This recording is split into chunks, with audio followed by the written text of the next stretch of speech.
بسم الله الرحمن الرحيم نحمده ونصلي على رسوله الكريم أما بعد إنما يخشى الله من عباده العلماء صدق الله العظيم.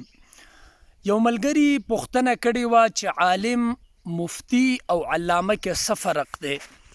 نن زه د غره په لمنه کې د چراټ په لمنه کې تاسو ته د دې خبرې جواب در کوم. دا خبره را یاده شوه نو ما وی چې تاسو ته انتظار در نه کم. عالم دا د علمه یعلمونه د صیغه د اسم فاعل ده، یعنی علم رکنے والا، علم لرونکې. چا سره چې علم وي هغې ته عالم ویلی کېږي. زمونږ په موجوده دور کې عالم هغه هر هغه کس ته ویلی کېږي چې هغه د درس نظامی یعنی 8 کالو علم په مدارس دینیو کې حاصل کړی وي، چې په هغې کې 14 علوم من جمله پړاویږي. په هغې کې د ټولو نه ابتدایي طور سره اردو او فارسی او عربي لغاتو نه علاوه علم النحو، علم الصرف، علم الکلام، علم البلاغه او علم المنطق، دا علم التفسیر، علم الحدیث، دا قسم علوم او فقه او اصول فقه، دا قسم علوم هغه په دې 8 کالو کې پړاویږي چې د دې علومو حصولو کې دا علوم حاصل کی، دا علمونه حاصل کی، هغې ته عالم ویلی کېږي. دویم کس دی مفتی.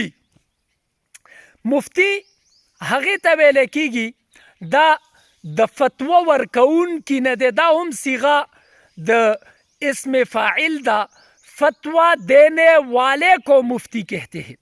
فتوا ورکوونکي ته هغې ته مفتی ویلی کېږي. مفتی بیسیکلی هغه په موجوده دور کې هر هغه کس ته ویلی کېږي چې هغه د علم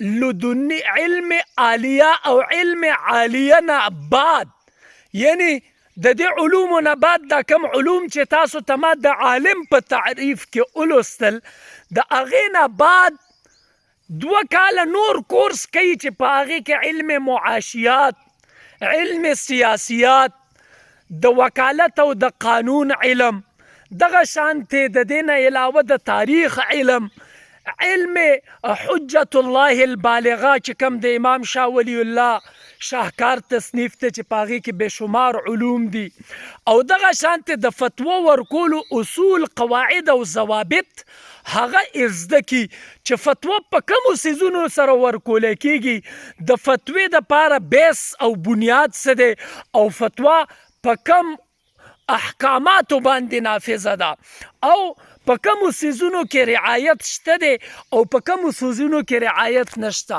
دا در اصل د اجتهاد یو ادنا اونده کې مشابهت او ملابست او مناسبت دی چې د یو کس د اجتهاد سره معمولی اونده کې ربط او تعلق وي، نو د هغې کار د فتوې او د افتا او د مفتیتوب سره وي.